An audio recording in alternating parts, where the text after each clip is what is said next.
एक लड़का बहुत ही ज़्यादा शर्मीला होता है। अगर उसे कोई लड़की सामने से देख भी लेती तो वो अपनी नज़रों को झुका लिया करता।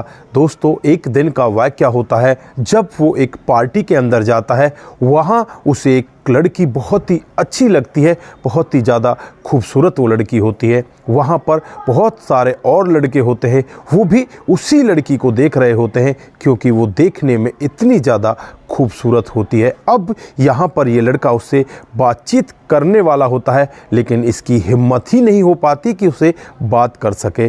दोस्तों, पार्टी ख़त्म हो जाती है, वो लड़की वहाँ से अपने घर जाने लगती है। फिर ये लड़का भागकर उसका रास्ता रोकता है और रोकते हुए कहने लगता है कि क्या आप मेरे साथ कल कॉफ़ी पीने चलोगी?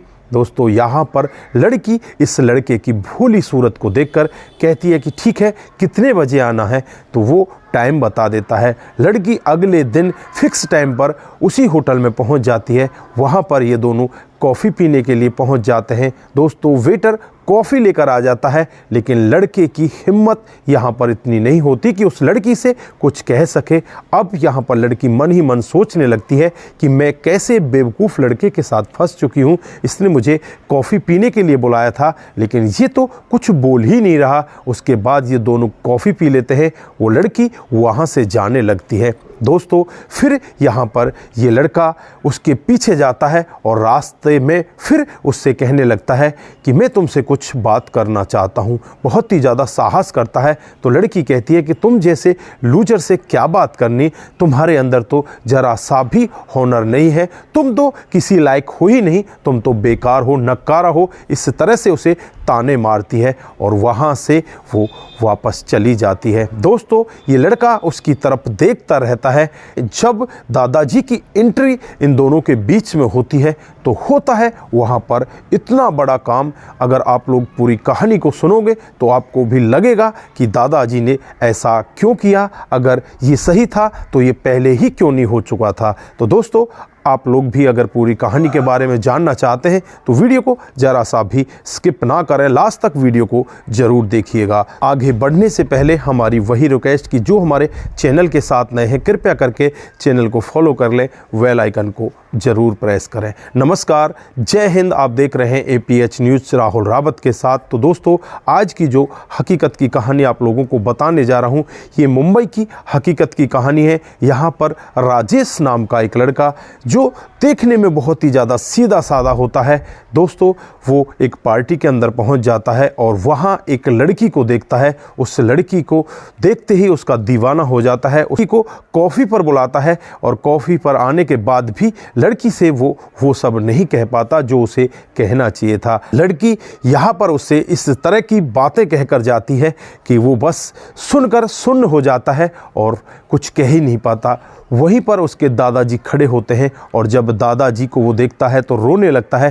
कहने लगता है कि दादाजी, मैं इस लड़की से हद से ज़्यादा प्यार करता हूँ, मुझे इस लड़की के साथ शादी करनी है, क्या आप मेरी ये मदद करा सकते हो? तो यहाँ पर दादाजी कहते हैं कि बेटा, तू टेंशन मत कर, मैंने एक अपने आदमी को इनके घर पर भेज दिया है, इसके पीछे पीछे गया हुआ है। जब भी वो इसके घर का पता लगा लेगा मुझे बता देगा और मैं कल ही इनके घर पर जाऊँगा, इनके पिताजी से बातचीत करूँगा और तेरी शादी करा दूंगा। दोस्तों, यहाँ पर जो दादाजी होते हैं अपने पोते से कहने लगते हैं कि बेटा, जो तेरा भोलापन है, इस सीधेपन से कोई भी लड़की तुझे भाव इसीलिए नहीं देती क्योंकि तू सीधा ही इतना है, किसी से तू अपने मन की बात खुलकर कह ही नहीं सकता। पर दादाजी कहने लगते हैं कि बेटा, तेरे पास कई सारी गाड़ियाँ हैं, बड़ी से बड़ी गाड़ी है, तेरे पास धन दौलत की कमी नहीं है, तू फिर भी एक सिंपल आदमी की तरह रहता है। अगर तू बन ठन के रहे और अपनी दौलत का इस्तेमाल करे तो लाखों लड़कियां तेरे ऊपर मरने लगेंगी। लेकिन यहाँ पर वो लड़का बहुत ही ज़्यादा सीधा होता है, सज्जन होता है। वो कहता है कि दादाजी, ये सब मैं नहीं कर सकता, मुझे उस दिन से बहुत ज़्यादा डर लगने लगा है। मैं गाड़ियों में बैठना भी इसलिए पसंद नहीं करता क्योंकि जब मेरे मम्मी पापा का एक्सीडेंट हुआ था और उस गाड़ी के अंदर ही मेरे मम्मी पापा दोनों के दोनों ख़त्म हो गए थे, उस दिन के बाद मुझे गाड़ी से डर लगने लगा है।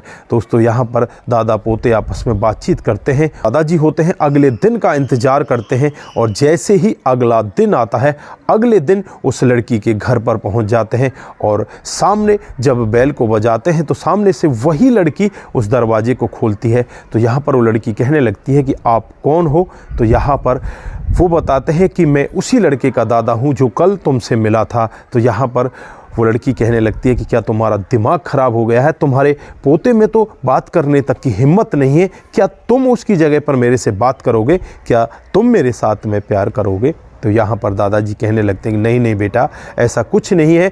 मैं यहाँ पर तुम्हारे पापा से मिलने के लिए आया हूँ, आप मेरे को अपने पापा से मिलवा दो। तो यहाँ पर वो लड़की कहने लगती है कि तुम यहाँ से भाग जाओ, मैं तुम जैसे लोगों को समझती हूँ, तुम यहाँ पर किस लिए मेरे पापा से बातचीत करने के लिए आए हो? तभी वहाँ पर उसके पापा ड्यूटी के लिए निकल रहे होते हैं और जब इस व्यक्ति को देखते हैं तो बस देखते ही रह जाते हैं।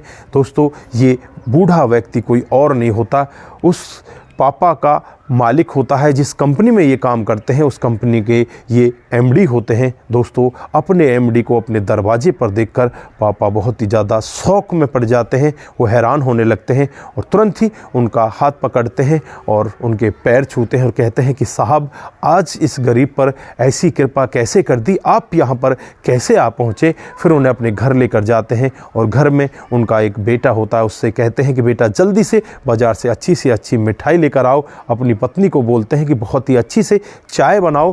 दोस्तों, यहाँ पर जो बेटी होती है अपने पापा की तरफ देखती रह जाती है, एकदम शॉक्ड हो जाती है और पापा से पूछने लगती है कि पापा, आपने इनके पैर क्यों छुए? ये है कौन?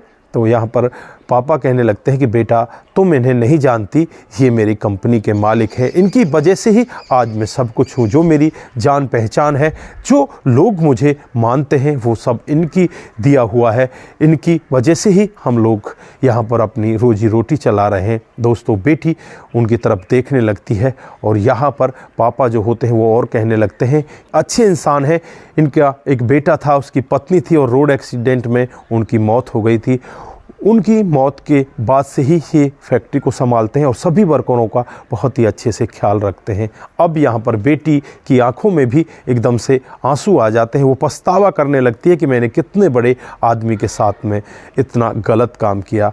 वो लड़की यहाँ पर हाथ जोड़कर उन बुजुर्ग व्यक्ति से माफ़ी मांगने लगती है और कहने लगती है कि मुझे माफ़ कर देना, मुझसे बहुत बड़ी गलती हुई है, अनजाने में मैंने ये सब किया है। दोस्तों, यहाँ पर दादाजी उस लड़की को उठाते हैं और उठाकर कहने लगते हैं कि बेटा, माफ़ी मांगने की ज़रूरत नहीं है। अगर कोई भी लड़का इस तरह से आपको प्रपोज करेगा, इस तरह से आपसे बातचीत करेगा और फिर जब आप उससे बातचीत करेंगे तो वो अपनी गर्दन नीचे की तरफ झुका लेगा, तो ऐसे लड़के से वाकई में ही कोई प्यार नहीं करना चाहेगा। कहने लगते हैं कि मैं चाहता हूँ कि आप हमारे पोते से शादी कर लो।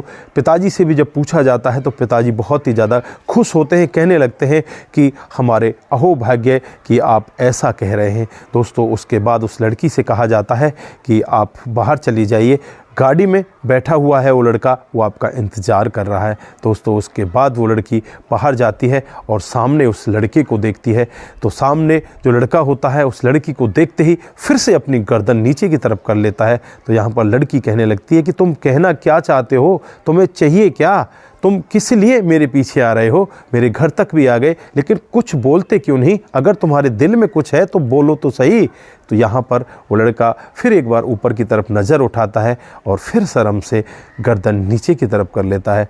वो लड़की कहती है कि क्या तुम मुझसे प्यार करते हो? क्या मुझसे शादी करना चाहते हो? तो वो एकदम से बहुत ही अपने अंदर ताकत जुटाता है और ताकत जुटाकर वो यही कहता है कि हाँ, मैं तुमसे बहुत प्यार करता हूँ, आई लव यू, मैं तुम्हारे साथ में शादी करना चाहता हूँ। दोस्तों, वो लड़की बहुत ही ज़्यादा खुश होती है, उसके गले लिपट जाती है। दोस्तों, आपस में उनकी फिर धीरे धीरे बातचीत होने लगती है और उस लड़के को वो धीरे धीरे ऐसा बना लेती है कि उसके जीवन में वो बहुत सारी खुशियाँ लेकर आता है और कुछ ही दिनों के बाद उन दोनों की शादी हो जाती है।